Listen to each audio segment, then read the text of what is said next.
Good evening, everybody. Welcome to the Mountaineer Locker Room Then and Now. I'm Greg Chris, your host for tonight's show. We want to welcome you to episode number 2. This is our second show that we're putting out, and working hard on this thing, trying to make it something that you guys out there in Mountaineer land will enjoy. And we want to ask right off the bat here if you would be so kind to like and subscribe to our channel and to the Voice of College Football. That helps us out a great deal. So even if you don't want to watch, you can go over and like and subscribe. We've got a great show for you tonight.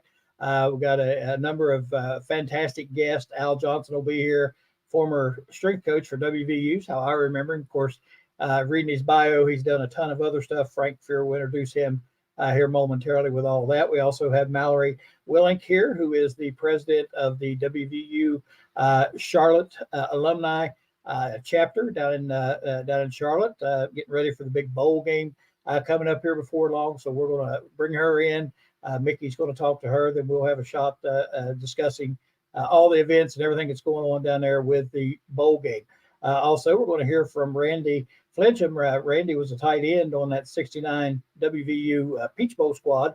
And Randy is taking a keen interest in the portal and has really studied up and brushed up on that. And I think you'll enjoy listening to Randy talk about the portal and West Virginia's involvement in that and where we stand and how things are moving around with that. And I think we'll also probably be discussing a little bit of breaking news from today concerning the NCAA, which we'll get to here in just a little bit. But I want to go ahead now and bring in co-host Frank Fear. And Frank, if you want to jump in here and join us, and we'll also go ahead and bring in Mickey if you want to. Mickey Plumley here with us. And guys, it's great to see you both, and a lot of stuff going on in Mountaineer world right now. Boy, it's great. Great intro, Greg. Good to see both of you again. Looking forward to tonight's show. Hello, my friends, and welcome Mountaineers out there in Mountaineer land. Thanks for joining us for show number 2. A lot of exciting stuff going on tonight. Yeah, Frank, before we dive into the show, I did, mention the breaking news today concerning the NCAA. I wanted to just quickly, I know we're a little stretched for time tonight because we have a number of guests, but I wanted to quickly get your thoughts and your input on this Raekwon Battle situation, and really not just him, but players all over the country in the NCAA with this injunction that was put in place today. Well, go ahead. Why don't you describe it, Greg, because a number of our listeners, watchers, viewers may not have heard the news. It's big. Okay. Well, Raekwon Battle, of course, as you know, he transferred to WVU. He's a second-time transfer. So unless there are extenuating circumstances, he has to sit. Well, he met the guidelines, in my opinion, for all these extenuating circumstances, dealing with mental health issues, some other things like that.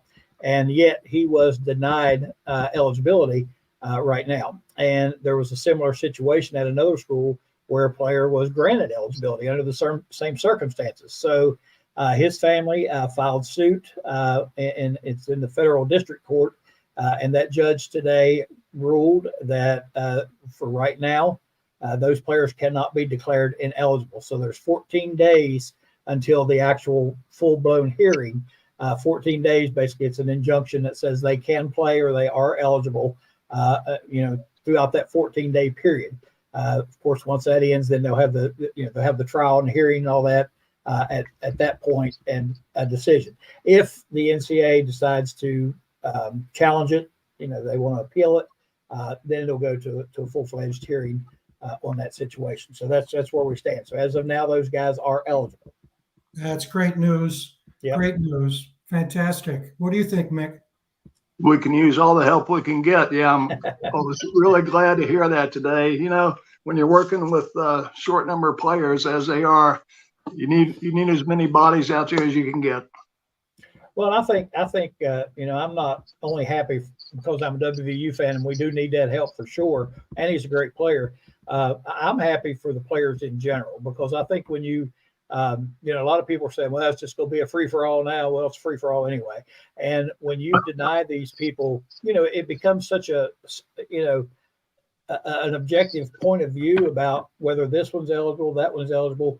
You have these folks at the NCAA just making random decisions about who's eligible and who's not, and that's not a good situation to be in. And because just like in the college football playoff, they're human beings, and everybody has their own biases and their opinions and their feelings about different schools, different people, et cetera, and not crying or anything, but we seem to always get on the bottom end of those deals. So I don't think it should be left up to people. There needs to be a clear-cut rule. You're either eligible or you're not. It shouldn't come down, well, you're eligible if you do this, or if you're in this situation, you're ineligible if you're in this situation. We'll decide which of those situations works and declare you eligible. I just don't think that's a good formula for, settling these things. And I'm happy for all the players that are involved in this, not just the West Virginia guys, which I'm extremely happy for those, but I'm happy for all of them. Frank, I don't know, you may have some words on this as well. Oh, absolutely. I mean, they're getting hurt. And I think in Raekwon's case, he did everything he needed to do. And I know there needs to be rules. And there's so many people, including myself, concerned about the NCAA, be that as it may. Let's take a student-centered, player-centered approach. So it's great news. And, one thing that's really important that all players need, Greg, is they need a good strength and conditioning coach. Absolutely. Just like me and you, Frank. We've had our strength and conditioning. We have one right here. That's right. And in fact, not just one, but he's a Hall of Famer. He's in the Strength and Conditioning Hall of Fame. I can guarantee you that's not a hall. I'm not in any hall. Greg is, West Virginia Sports Hall of Fame, but I wouldn't make that one. But Al Johnson, a friend, it's great to see you. Thanks for coming on the show.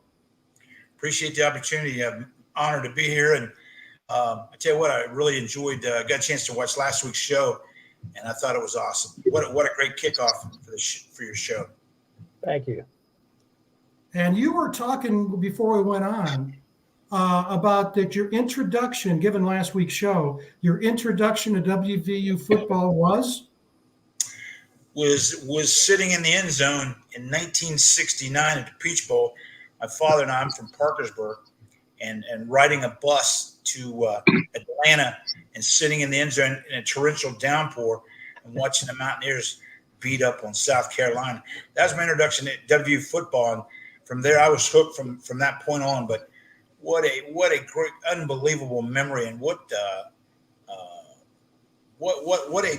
great experience, because I don't know what the odds were on that game as far as were we expected to win, were at that time, were they looking down their nose at us hey, here are these guys coming, who are these bunch of hilljacks coming from the mountains to play down here in Atlanta. It was a good experience. So fun. The thing that's great. The thing that's great about Al, I got to know him, and you saw on the screen, he's been at so many great schools. In fact, he was at Ohio State when they won the national championship under Jim Tressel. Great team that won, I think, was it 2001 or 2002? Yes, sir. Yeah, but Al is a WVU alum. He did his graduate work there and did 2 stints with West Virginia as their strength coach, and everybody says nothing but great things about him. And then left football for baseball. And we were talking about what that experience is like. Say a few words about going from college football to Major League Baseball with the Orioles. Tell you what, it was exciting. It was one of the toughest decisions I ever made to leave West Virginia, to be honest with you. But I went there, but my idea was hey, you can't always go forward, but you may be able to come back. And so I went there, and little did I know I'd have the Major League team plus 6 minor league teams by myself. So I saw over 800 baseball games in 4 years. And so I know the national anthem forward, backwards. I can start in the middle. But it was just I tell you what a great experience. But it really, to show you, to date myself a little bit, I'll just mention one player, actually 2, but one was Ken Griffey Jr. was a 19-year-old rookie starting in center field for the Seattle Mariners. And him, and then the other guy I worked with who never drew attention to himself was Cal Ripken Jr., who played in 2,632 consecutive games. It really taught me a lot about toughness, seeing Cal every day. And, coming in with a temperature of 102, sprained ankle, his back's out of place. He's always in the lineup. But it was a great experience. But I was excited. I would have came back to West Virginia if they would have, Coach Nealon and would have sent me a bus ticket. I would have taken a bus from Baltimore back to Morgantown. I mean, that's how anxious I was to get back, and it was never look back. Al, you mentioned Ken Griffey Jr.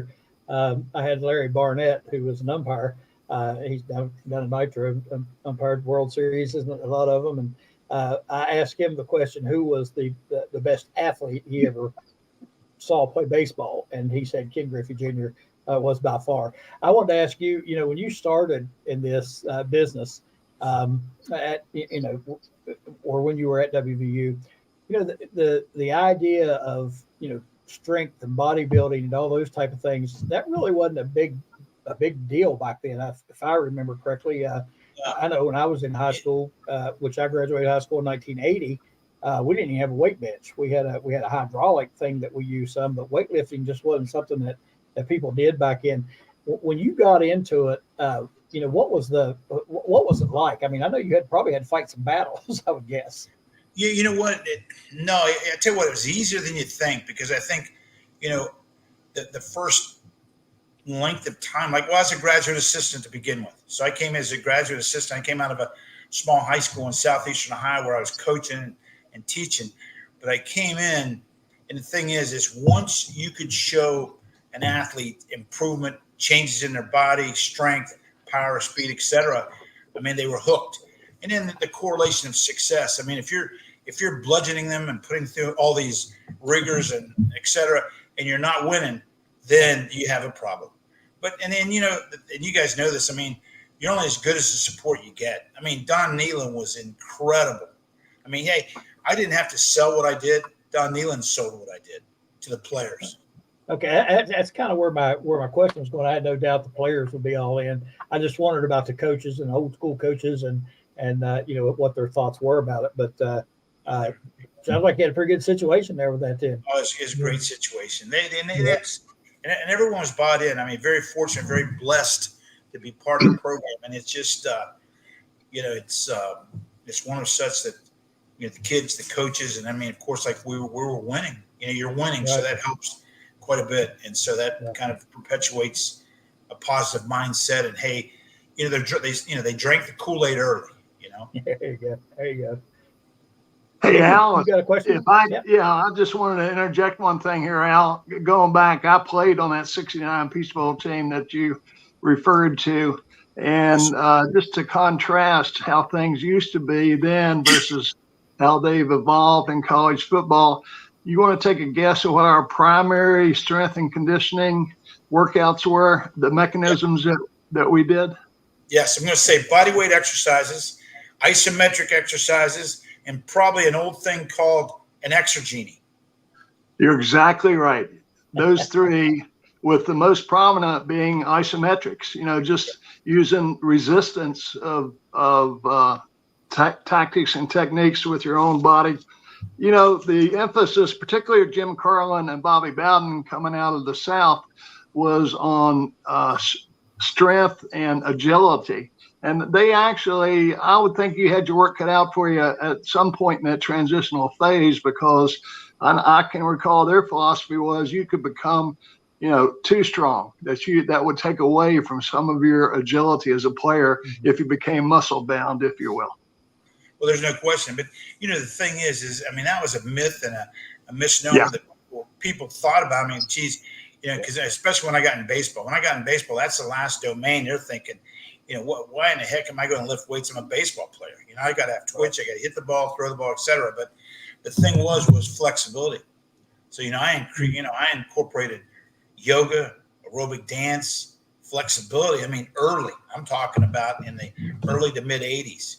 So I try to stay ahead of the curve as much as possible, because that's one thing Coach Nealon and the staff was like, hey, we want to get them bigger, faster, stronger, but we don't want to lose any flexibility. And if they can't move it, it doesn't matter if I can bench 450 pounds and I can't move, offensive or defensive lineman, it's not going to matter. Right. Exactly right. I can't eat what I can't catch. You're exactly right. I can recall that they did take us one day. Our trainer, Bill Calcutt, who's probably listening tonight, took us to a ballet class. And let me tell you, it was more fun than a barrel of monkeys. You wouldn't believe how some of us, tried to master some of those moves in the ballet class. But things have come a long way since back in the day. That's for sure. That's right. It really I'm has. anxious to see Charlie Fisher do some of those ballet moves. Next time I talk to him, I'm going to get to see him out. Al, another question I wanted to ask real quickly. Nowadays, golfers, you can tell, but they lift heavy and are bigger, stronger. It's in every sport. And what's your take on kind of today, what it's like? I mean, you look at these. Me and my brother were talking last night. We're watching the NFL game, and I said, "Man, how do these guys get up from these hits that they're taking?" And he said, "Those guys are just so fast and strong." And I said, "Well, if you look at those running backs, they're fast and strong too." And I said, it kind of equals out, but everybody has that muscle build and that strength and all that today. So what's kind of your take on the way things are today as compared to what it was like when you first started out? I'll tell you what, I think, one thing that I can tell you that, as an athlete gets stronger, you're talking about a collision sport, let's say basketball, let's say football, rugby. As they get stronger, they become more durable. Your body becomes more durable to the hits. The only thing now you see is it, through the years, spring football now is flag football. They limit the amount of hitting going on. But the one thing I see today, the thing that's more emphasis in the last 8 to 10 years is on recovery. Of training, whether it be ice baths or whirlpools. Like they have the miniature swimming pools, and recovery. And coaches are getting smarter. Coaches have gotten smarter the last 7 to 10 years in terms of cycling their practices. I remember one year, and I'll tell you just a quick story. I remember one year, gosh, this was probably in the late 80s. This is going into the Fiesta Bowl in 88. And I remember some of the seniors coming to me, and we had tough practices. We were going, and Mickey, I know you did. Now, I laugh now because, kids, they don't do 2-a-days anymore. They're going one a day. They're going one a day and like, oh, I'm sore, I can't move. I'm like, hey, try going 2-a-days, or in some instances at some colleges. I was a D2 athlete at West Virginia Tech in Glenville football. And we might go 3 days. The third workout, we went in the pool at 9:00 at night. So that was the third workout during camp. But the thing is I think that recovery, the mode of thought with recovery, coaches are smarter in terms of keeping their players healthier. Like I said, the one year some seniors came to me and said, "Coach, can you go talk to Coach Nealon? We're hitting Tuesday, Wednesday, and part of Thursday. We're going 2-hour practices, and we're beat up by the 8th, 9th week of the season, not only from the game, but also from practices." And so they came to me, and I said, guys, Coach Nealon has been doing this a lot longer than any of us have been around, and he has a plan. So I said, but you know what? He's a very open-minded person. So they went, and Ronnie Wolfley was on that team, Bo Orlando and Ronnie Wolfley. And so they went, and more Bo Orlando, but they went to Coach Nealon and talked to him and said, "Coach, we think we can be a better team. We can be better players if we start tapering down our hitting during practice." And you know what? Coach Nealon listened. And instead of going out and, beating each other up for an hour and a half, 2 hours on Tuesdays and Wednesdays, he tapered it down. We still hit, we still tackled, we still blocked, he still went to the ground, but Coach was smarter. And we found out in November, we were an excellent football program and team because we were healthier and fresher as a result of that. Yeah. Al, we tried that with Coach Bowden, doing 2-a-days in August in Morgantown when it's 92 degrees outside. We do the first one about 7:30 in the morning, go until about 10:30, go home, take a shower, take a quick nap, be back there right in the heat of the day, about 2 in the afternoon. go to two to four, 2 to 5. So we went to Coach Bowden one time. I said, maybe we should taper off, in these hotter months. He added a third practice at 7 o'clock at night. Yeah. I'll Hey, tell you. I'm looking at the clock. And yep, when you move on. Another guest waiting for us. We're going to talk bowl. I mean, what's on Mountaineer fans' minds now? Certainly basketball season, but the bowl game is big, and we want to get your thoughts, Al, later about how you think the Mountaineers did this year. I know what the answer is going to be, and thoughts about the bowl, and also the portal, as Greg said later. But we've got to bring our guest Mallory in, and so what we're going to do is we're going to send Greg, myself, and Al to the locker room. Out of sight, and Mickey, you're going to stay online, and we're going to bring our guest, Mallory Willink, right on up now. So see you guys in a little bit. Mallory, you're now live. Hey, Mallory, thanks once again for joining us this evening. I did want to take just a few minutes here and introduce you to our audience this evening. Ladies and gentlemen, Mallory actually is a graduate of WVU. She graduated in 2009. Her husband followed a year later in 2010. So we have a pair of alum down there in Charlotte. She's currently the chapter president for the Charlotte chapter of the West Virginia Alumni Association. She graduated from WVU with a degree in public relations. She was very active in her sorority, Alpha Omicron Pi, along with one of her sorority sisters. When she moved to Charlotte to go to law school, she became active in the WVU Alumni Association down there. And as time has progressed, she's gotten more and more active in the leadership. She's now the club president. She's a lawyer with the law firm of Conrad, Trosh, and Kimmy. And in addition to the work that she does in the legal field and the work she does volunteering as the chapter president for the Alumni Association, she also puts in quite a few hours of doing pro bono community service work in the community of Charlotte as well. And I want to thank you for taking the time to join us this evening, Mallory. And I want to turn it over to you at this point, let you talk about everything that's going to be going on. I know I live in Atlanta, and when we played Alabama down here in the Peach Bowl opener a few years back, we had all sorts of activities going on that weekend.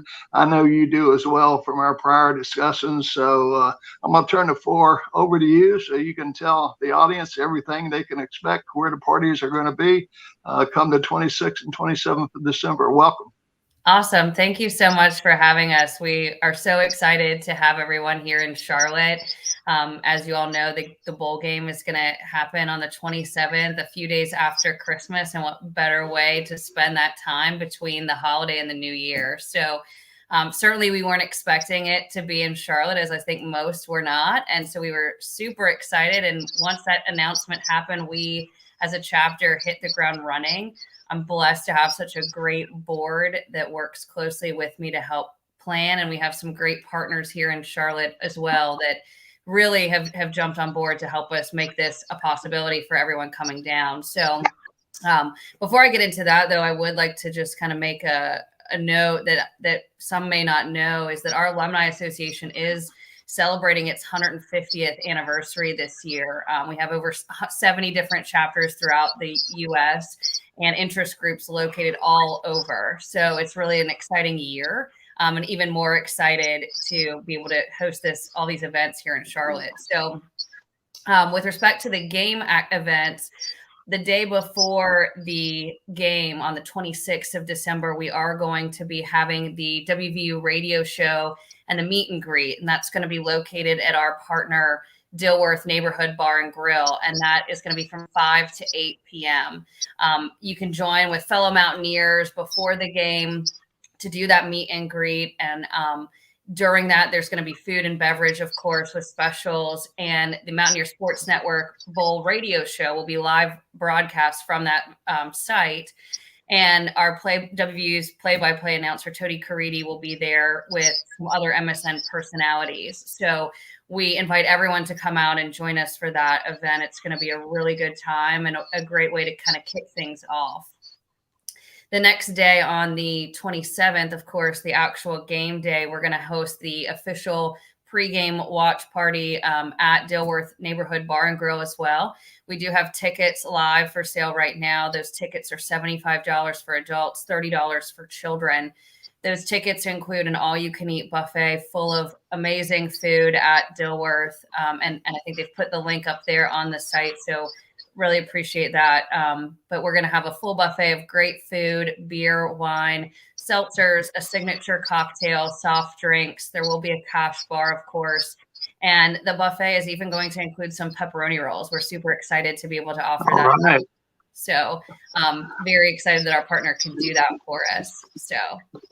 And do I understand you're providing some free transportation on the day of the game from the stadium to Dilworth? Is that right? That's correct. Yeah, we have shuttles that run from the Dilworth event site. It's not a very far at all to get to the stadium. Those shuttles will start running prior, of course, to kickoff, and they'll take people to the game and drop them off. And then they'll be able to return back to the Dilworth site as well. There's free parking on sites, first come, first serve, of course, for that parking, but we do have parking available, and shuttles will be running, and hopefully that'll be fun. We also have a big, exciting event around 2 p.m. during that tailgate. The entire Pride of West Virginia, the marching band, will be there in the parking lot of Dilworth playing for us for about 30 minutes or so. They'll have the cheerleaders as well, and our wonderful mascot will be there as well. So all right, really exciting event. You're going to have the entire band there. That's right. We worked with Wonderful. the city of Charlotte and made sure that we've got all the arrangements and made, and we're going to get them in and let them perform for all of us, and then get them to the stadium for their game events. Boy, if that doesn't pump up everybody for the game, I don't know what would. That is wonderful. When we did the Alabama game down here, we had a group of cheerleaders and part of the band, but to have the entire Pride of West Virginia there partying with you, it's going to be fantastic. It's going to be a great event for sure. So the 27th, 5 to 8 p.m. were the hours again? The 27th is the tailgate. That's from 12:30 to 4 p.m. That's right. I misspoke. On the 26th, it's 26 between 5 and 8 p.m. Right. That's correct. Yeah. Okay. And the day of, I don't think I mentioned this, but the day of, for anyone who's not attending the game but still wants to come to the tailgate, they're absolutely welcome to do that. And we do have dedicated space at the venue that will continue showing the bowl game. So come for the tailgate, hang out, and stay. Throughout the game, watch the game there. There will, have drink specials and things like that still going on. And then hopefully we'll be all celebrating after a great win back at Dilworth following the game. Well, we call this Mountaineer Locker Room then and now. I think it's only appropriate that we took out South Carolina some 53 years ago. Now it's our turn down there for you folks to take out North Carolina. That's right. Well, and thank you so much for appearing tonight and letting us know, what's going to be going on. And I want to thank you personally for all the work you've done down there. I've been involved with the Atlanta chapter here, and I know a lot of people may not realize that each chapter dedicates itself to raising a scholarship fund for sending a local student from that area up to WVU. Could you speak just a little bit about that?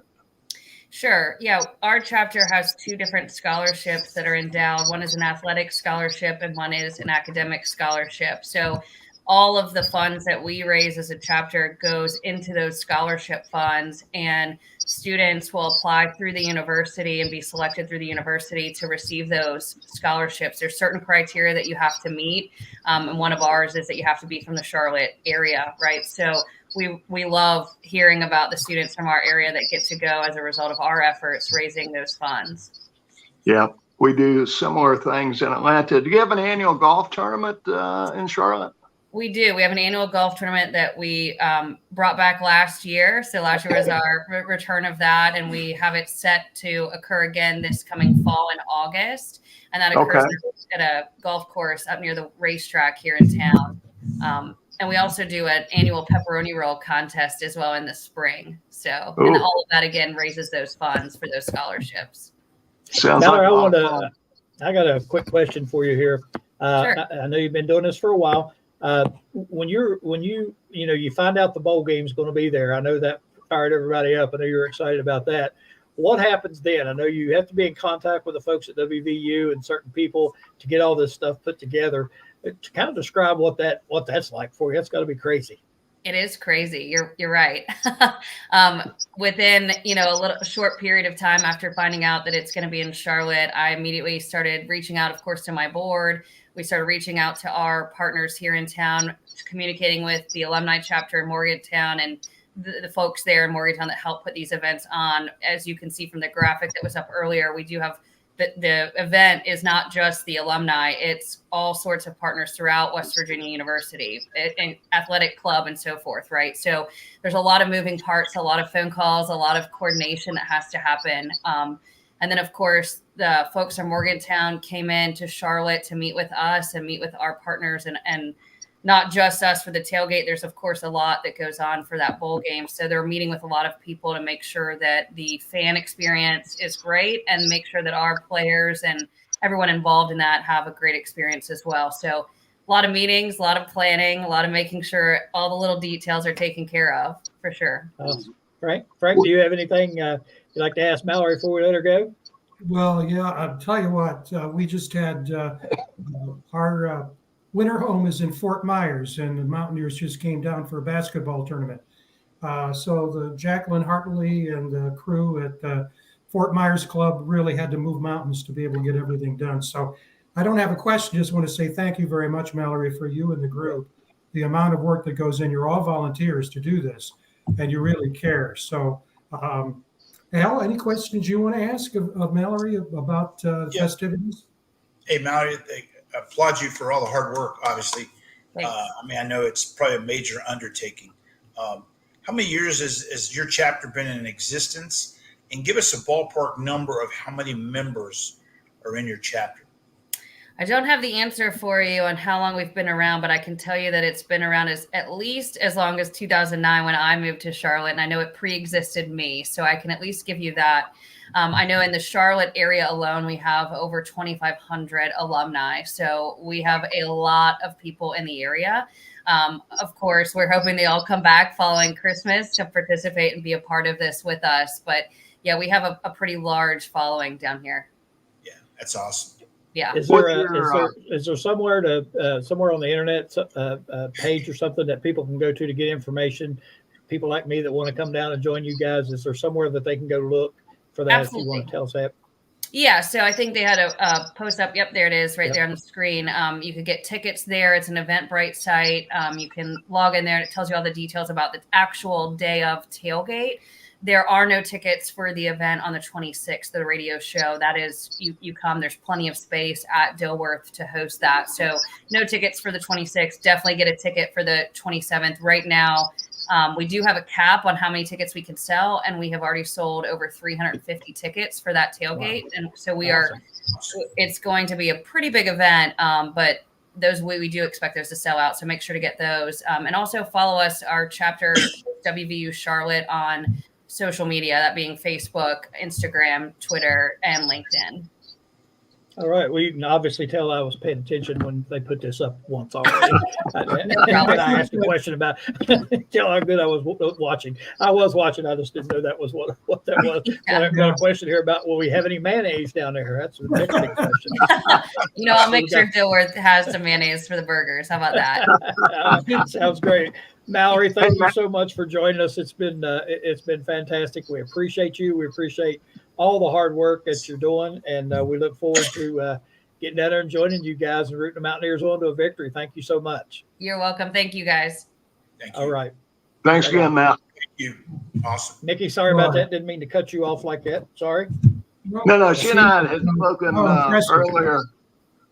Yeah, they're expecting a total of about 1,200 people to show up on game day for that tailgate party. So it's going to be fantastic. Yeah, going to these bowl games in modern days is a lot more fun. They have a lot of events going on, a lot of stuff to do. It really is you need to take 3 or 4 days and go and just enjoy yourself, because all kind of good activities going on. We talked earlier about the transfer portal. Last week we talked about that. I know we keep up with it. I know a lot of folks, West Virginia fans, do watch. Of because we're all worried about who we're going to lose. What player we're going to lose next. And so far, I think it's going pretty well. But Frank had the opportunity to join with Randy Flinchum to discuss the portal. He has become quite an expert in that. He really studies it, pays attention to it. And Frank had the pleasure to talk to Randy and get his input and his take on what's going on so far in the portal for WVU. And I think a lot of folks will be interested in this. Frank, if you want to give a little background and then get that started, that'd be awesome. Yeah. Well, actually, it was Mickey's idea, and I wish I had thought of it first, because Randy is a real student of the portal and recruiting, and he follows the personnel side. And as you know, Al, having experience in the game really helps, because you look at things a little more carefully and with a broader perspective. And boy, did he do that! We've got a 20-minute tape, which I'm going to put up in a few seconds. Randy could not be with us tonight. He's working, but we got him on tape yesterday, and he's going to make comments about the national situation. Obviously, he has opinions about that, and we'll come back and talk about it when the video is done. And then he does a deep dive into the ins and outs of WVU, and even today there was more information. And the last thing I'll say is that in today's times that we live in, the Country Roads Trust is a critical partner in all of this, because the motivation, obviously, and one of the issues of players moving, coming, leaving is what kind of nil deal, a name, image, likeness deal they'll be able to get. And so he's on top of that. And I would say that what we should probably do right now is, again, you guys go back into the locker room, and I'll push a button here and we'll get Randy up, and he'll give us the skinny on portals. So let me do that right now. Well, we're very pleased today to have a friend of mine, actually. He's a prominent figure in the book that I wrote about WVU football in the 60s and early 70s, Randy Flinchum, who played at WVU 68, 69, and 70. But Randy, who's a native of West Virginia, also was a high school coach in West Virginia, was on the WVU football staff. He'll talk about that. And also a longtime high school coach in Abington, Virginia. Am I right on that, Randy? Abington, did I get that right? Fantastic. And Randy is a real student of the portal. And as we all know, that's a subject that is on everybody's mind. The portal opened just a few days ago. We're taping this the day before it's airing on our program. And Randy, it's a pleasure, an honor to have you with us. Say a few words to the audience, for the audience, about your background, and then we'll dive right into the portal, looking at it, framing it nationally, and then looking specifically at WVU. All right, Frank, thank you. It's a pleasure to be here talking with you, and hopefully some folks out there. I've always followed WVU football, and recruiting's been a hobby of mine too. I just didn't start with the portal. I've followed football recruiting forever. That and in the NFL draft, that's just something that always interested me. Just like you said, I'm from West Virginia. I'm from War, West Virginia, Big Creek High School. Played football there for Joel Hicks. Went on to WVU. And played there 68, 69, 70. Went back to West Virginia and coached at Big Creek High School again. Then coached in Virginia at Pulaski County and at Abington High School, and also coached in Tennessee at Sullivan Central High School. So I coached for about 30 years. I think that's what happened to my hairline, but I've really enjoyed it, and I'm looking forward to just talking about what you and I have gone over about the portal and WVU athletics. I used to follow recruiting quite a bit there with Mountaineers. I'd get a list of who they were looking at, and and highlight them and just mark off who was who and what quarterbacks I thought we'd get, or what any position there. So I've been a player and a fan for a long time.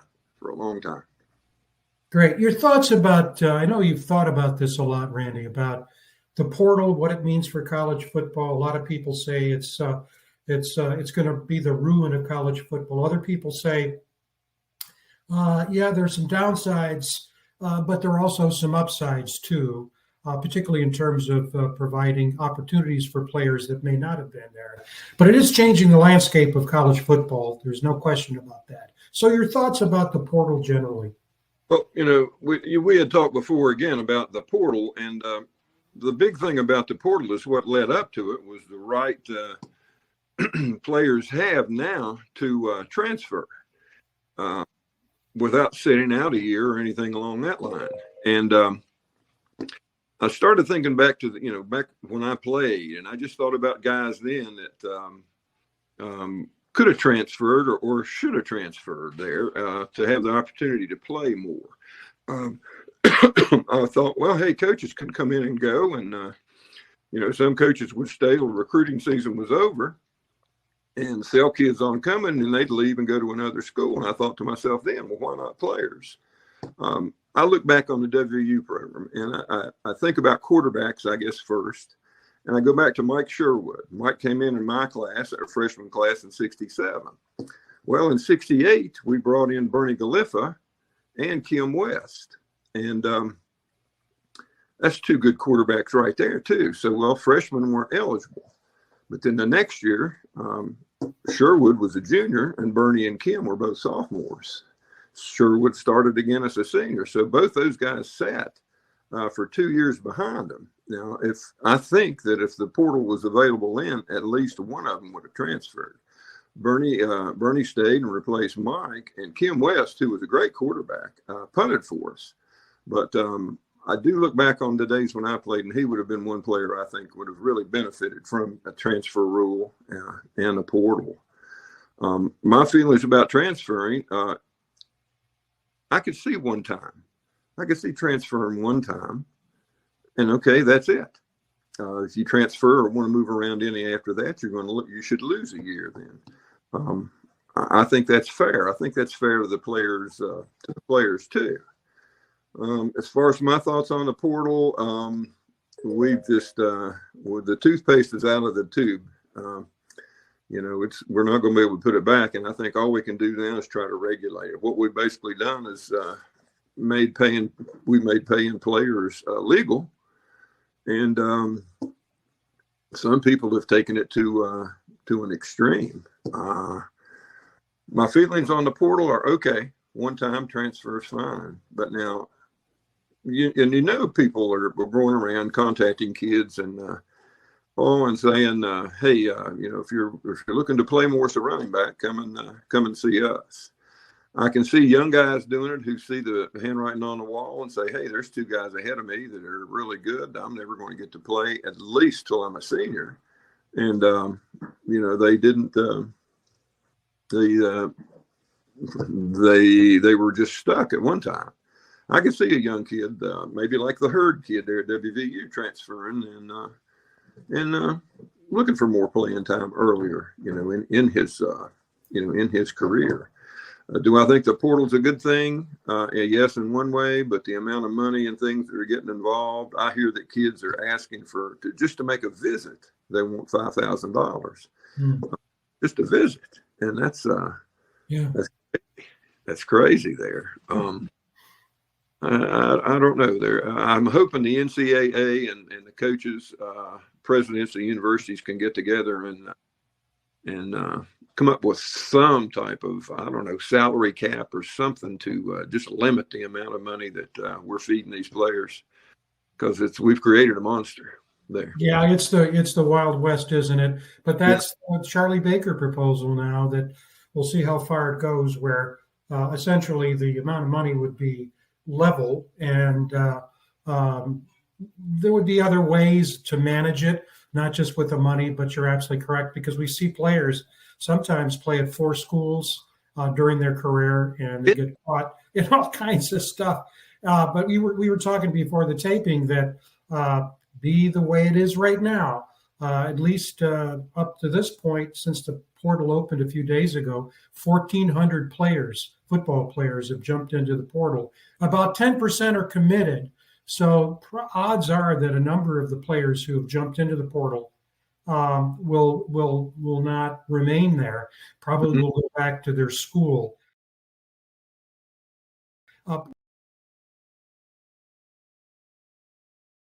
Let's talk about West Virginia, and you and I'll tell you what, Randy has a lot of data.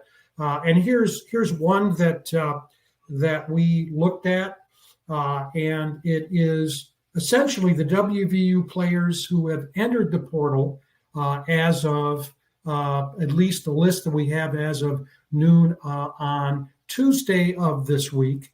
And so, Randy, talk about the numbers of those players, the ones you think would be the most issue if they were to leave WVU. Your thoughts about that list?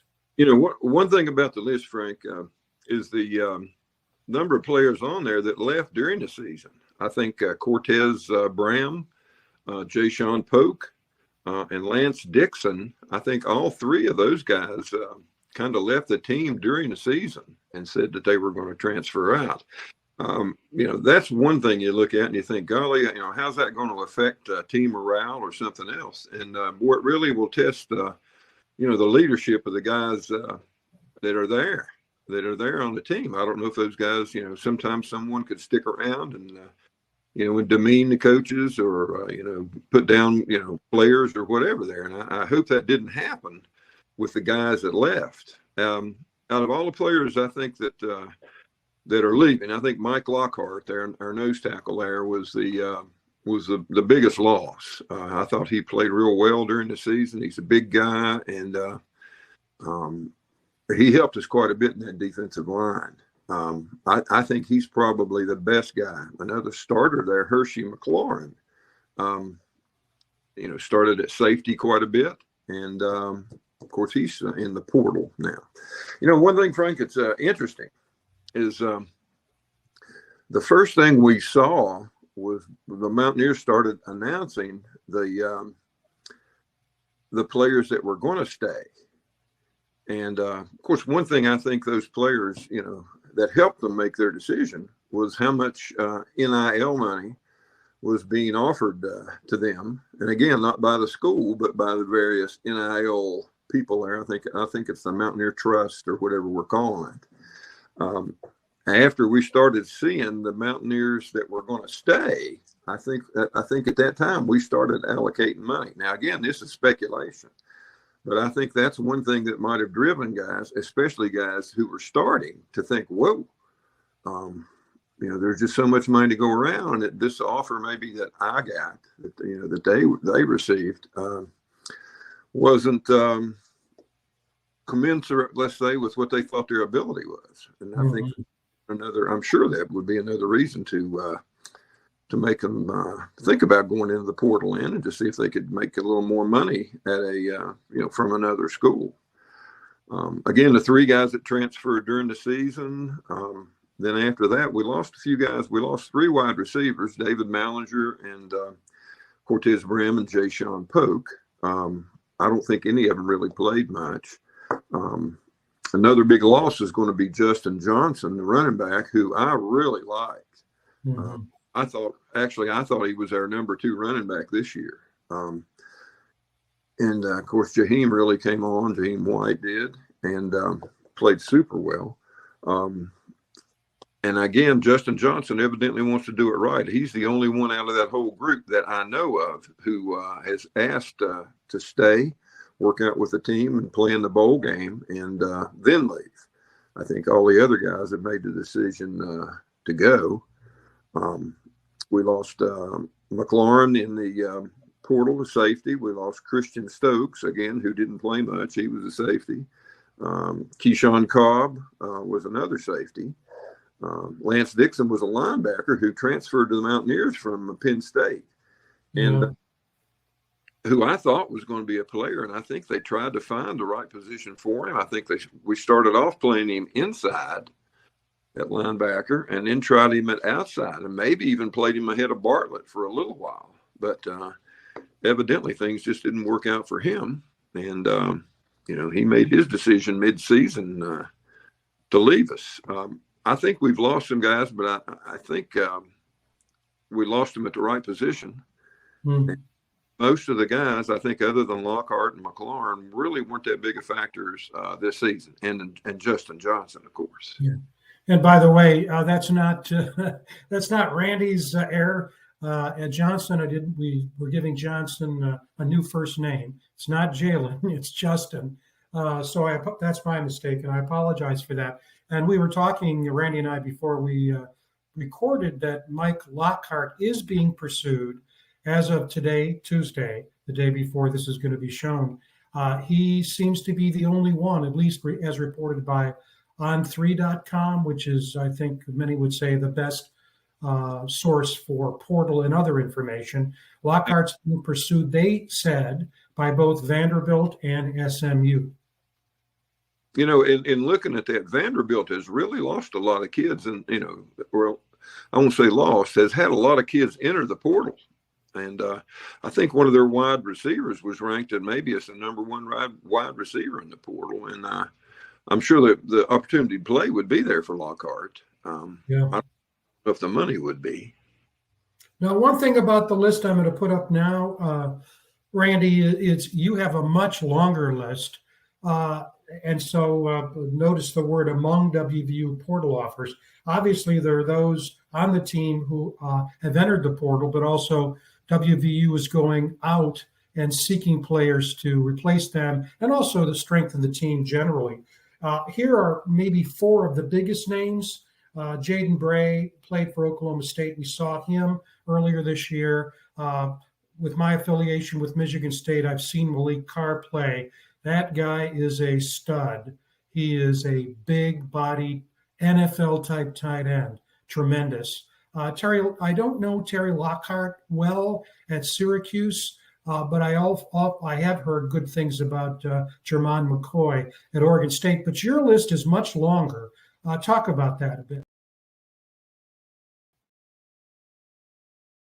Well, you know, and again, one thing about the list, as far as guys that we've offered, that I've been able to come up with, if you want to identify what the coaches think are areas that are weak and that we really need to fill, I think just look at the guys in the portal that we're offering and trying to get in to come in for a visit. And you'll see there that, let's see, I've got, I think, 12 or 13 defensive backs. 1, 2, 3, I've got 4 of them for sure are listed as corners, and the others were just listed as defensive backs, and they include players from Bucknell, Colorado State, Tennessee State, Louisville, Syracuse again, Western Kentucky, Rhode Island, Georgia Tech, Middle Tennessee, Wake Forest, and San Diego State. And that's quite a few defensive backs. And again, if you want to identify an area that we're in need, that would be where we lost, I think, 3 safeties, like I said, who might be transferring. And both of our starting corners this year are leaving. I know there's one corner coming back who was hurt this year that you really like. I think that's Montrell Miller. But that's there to help us, and the rest of the guys are young. So I'd say definitely defensive back is going to be an area we're looking at. And one thing we have to remember too, you know, okay, we're trying to find players. We got to look at how many years do they have left, you know, and then we have to look at how much money do you want to invest. The crux of the biscuit now is a little different. You know, some of these defensive backs, the kid from Colorado State's got 3 years. The kid from Syracuse has 2 now, and quite a few of them just have 1 year left. So we have to decide again how we're going to allocate our assets for these guys. Now the Mountaineer message board and the blue lot there that Vernon runs are just super, and there's quite a bit of information on there. Of course, part of it is a pay site. But they mention quite a few of the players that they know that have received offers.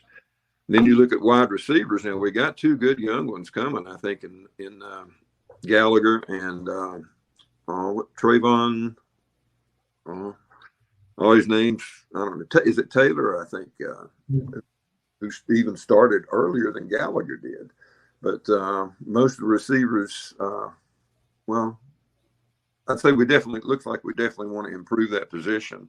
There's a kid, Dante Lee, who played for Shaw University. I think that's in Nashville, who's receiving all kinds of offers. I mean, top flight offers, a little skinny guy. But evidently he must be, just from what I've read now, I haven't seen him play, but he must be a heck of a player. And he's one guy we're trying to get in to visit, and maybe one of the first guys we offered in the portal.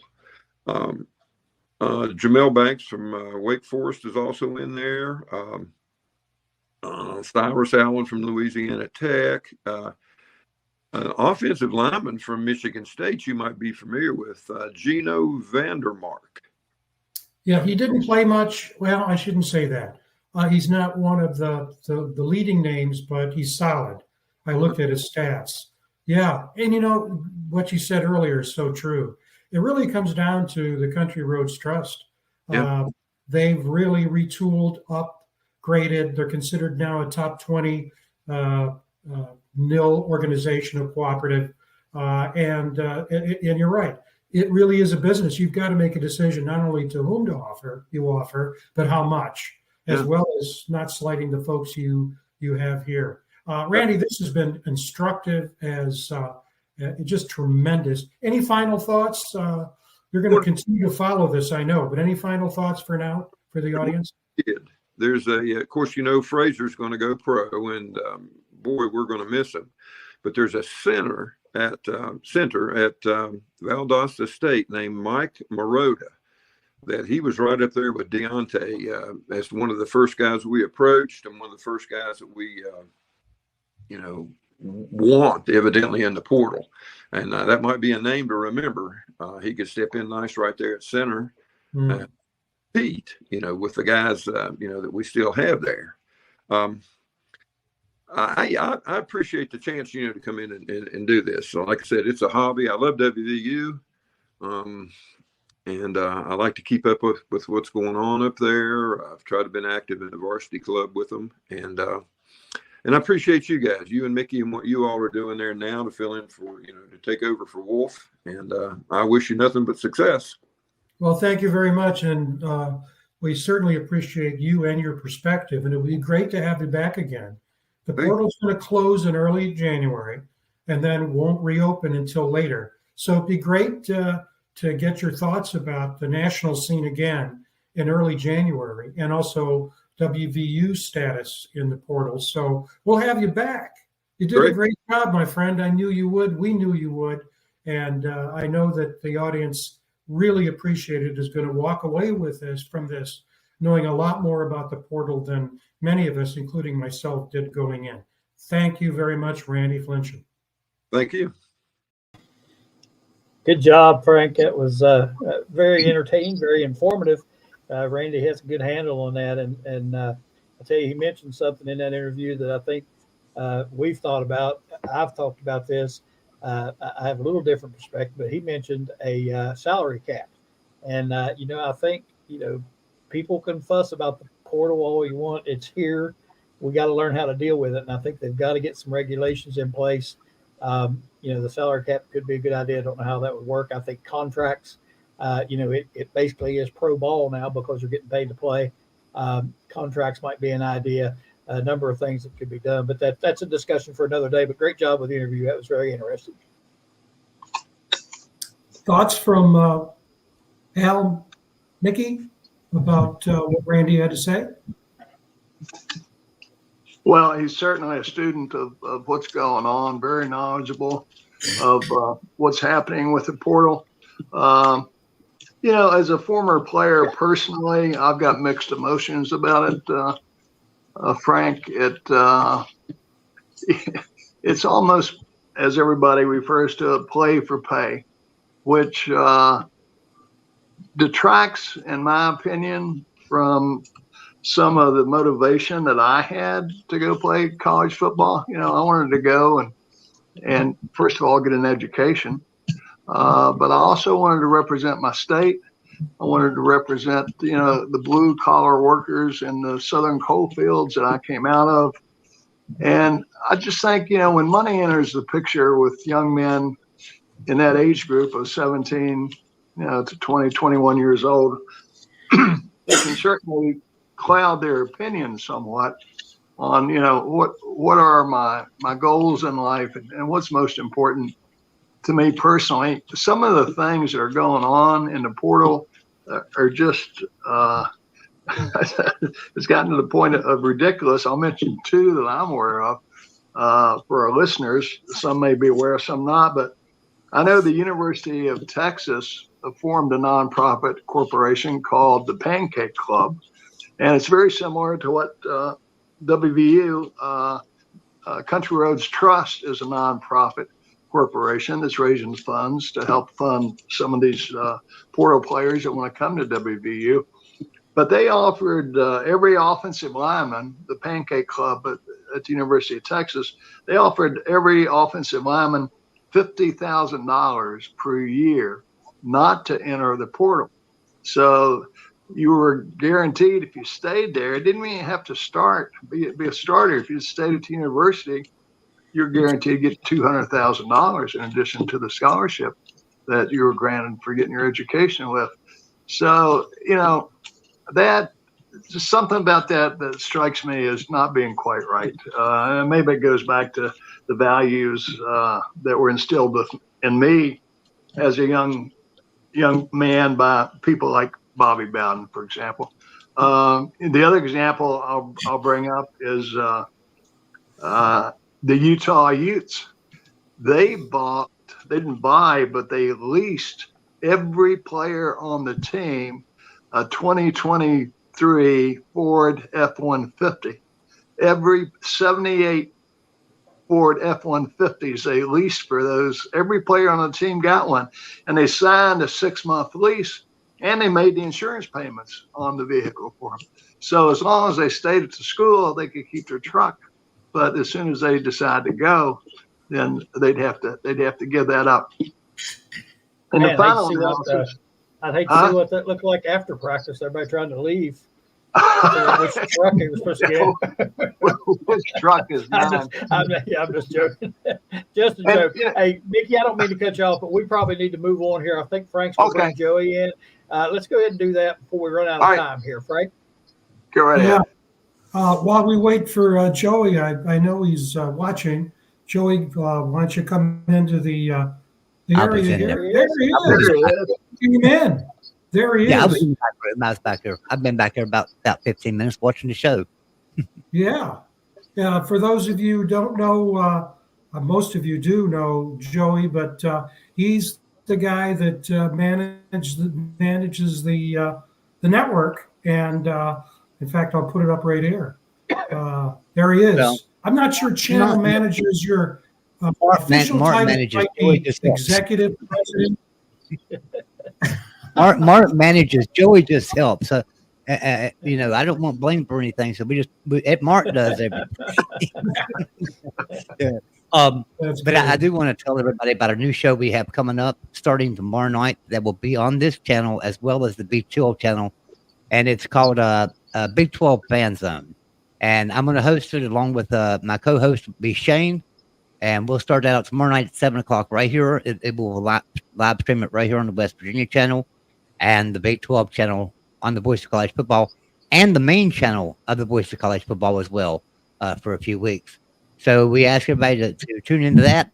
Big 12 fan, if you're a West Virginia fan, come on out. If you're not a Big 12 fan, come out and join us.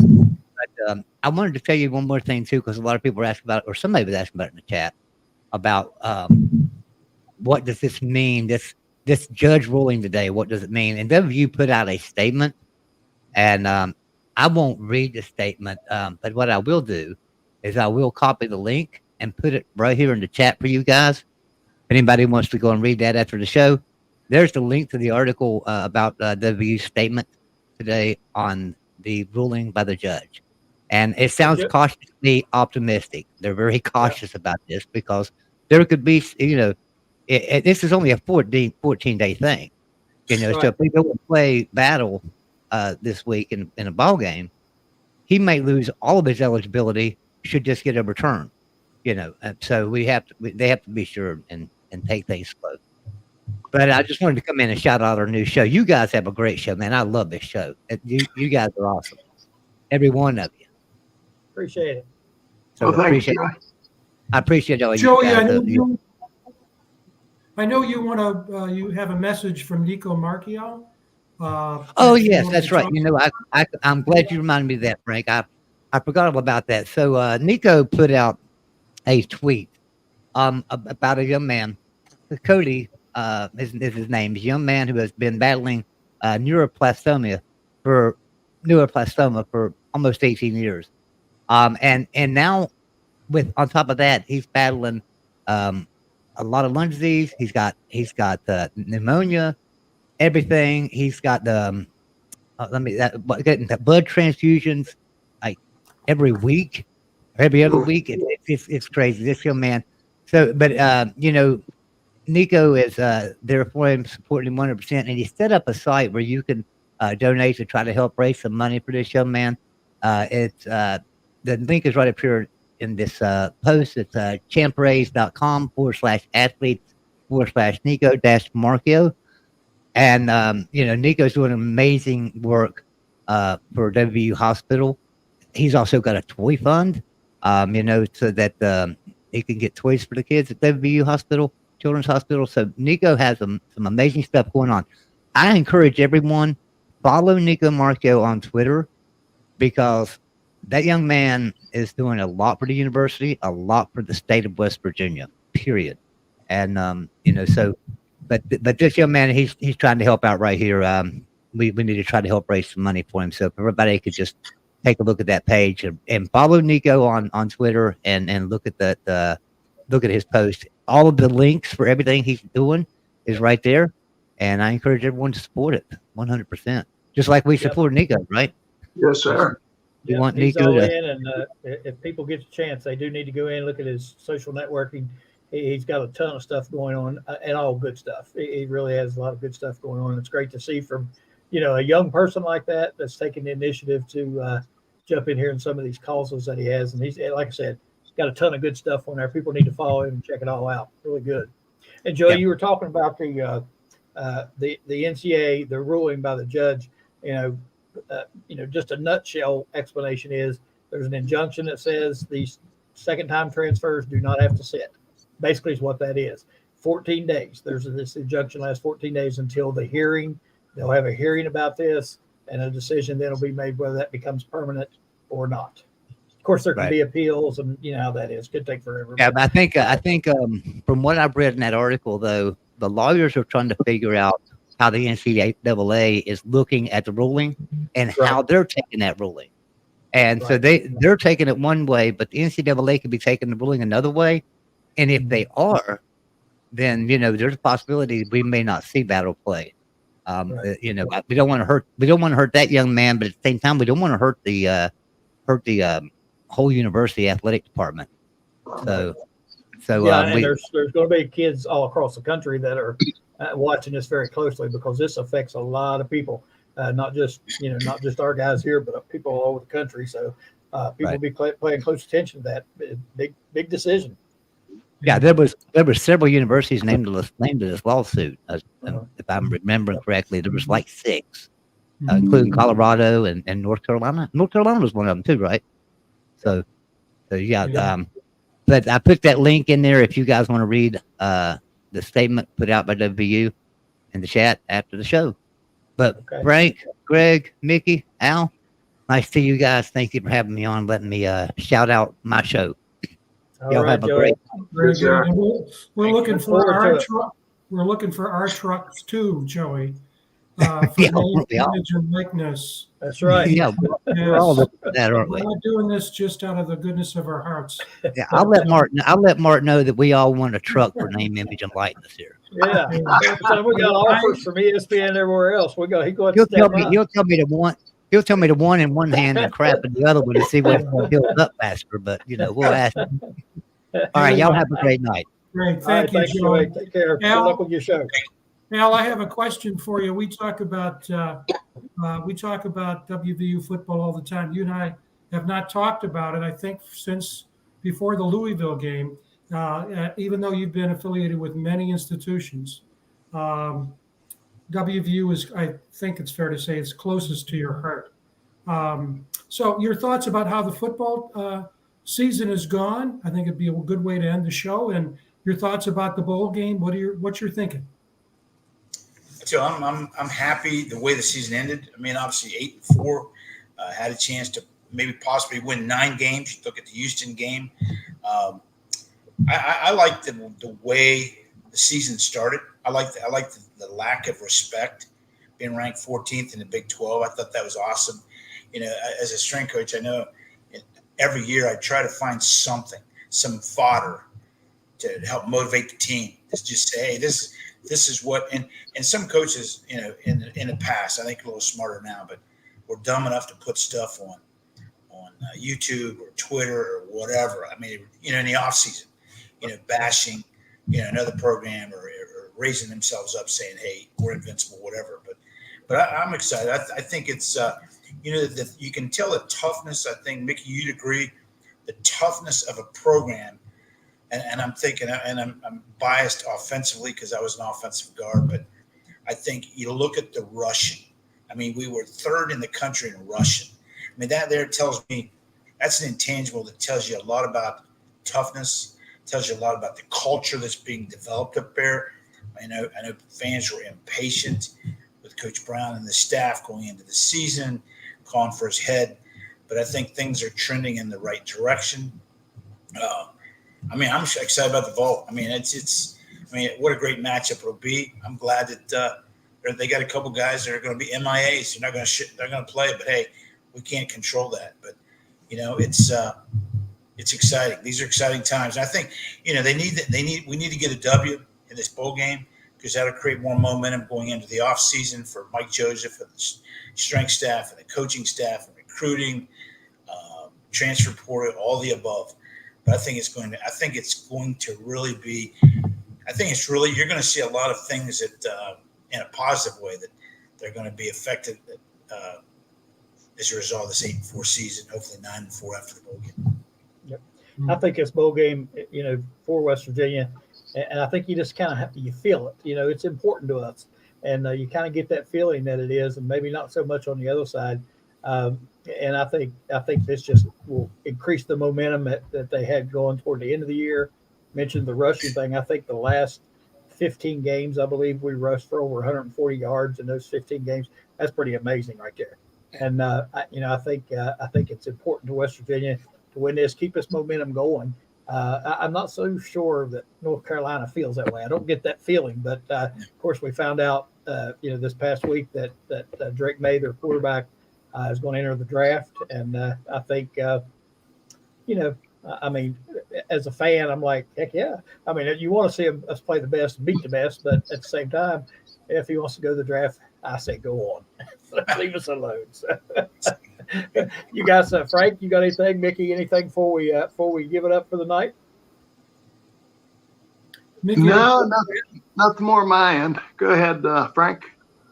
Well, just one thing that I had forgotten to mention is happened today is that, again, the Country Roads Trust is working hard. It was announced that Ben Cutter and Trey Latham have also committed for next year. So this list continues to grow. And I think what you said earlier, Greg, is, the list of North Carolina players, I wouldn't say is significant, but I mean, and who knows?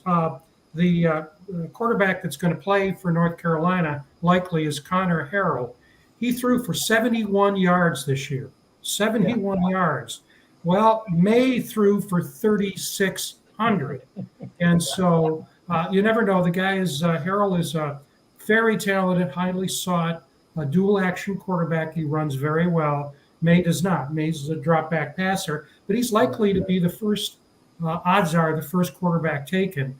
So you never know, but there's no question this bowl game means a lot to WVU. We're going to focus on that next week. More on that, but it's great. This was a great show, Al. It's good seeing you again. You added a lot to Mickey. Great interview. Mallory was just superb.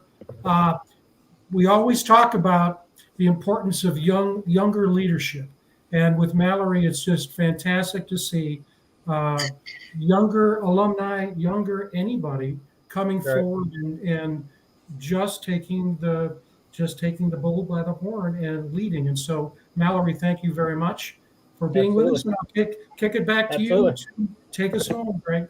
All right. We want to remind everybody one more time to make sure you like and subscribe on YouTube for us. That helps us out when we get those subscriptions. So please do that. Also, make sure you tune in next week. Same bat time, same bat channel here, 7 o'clock Wednesday. We'll have another great show for you. Fantastic job tonight, all you guys. And we want to thank all of our guests again. Al Johnson, of course. Great job by you. We appreciate you sitting in with us for the whole show. That makes it a lot more fun when we have you here for the whole time. Mallory Willink, of course, the president of the WU Charlotte Alumni Chapter, getting set for the big bowl game down in Charlotte, and we look forward to all the activities they'll have, and I'm sure we'll be hearing more and more about that. And if you missed that part of the show and you want to go back, find the link. They've got all the activities on there, what you can sign up for and get tickets for and all that.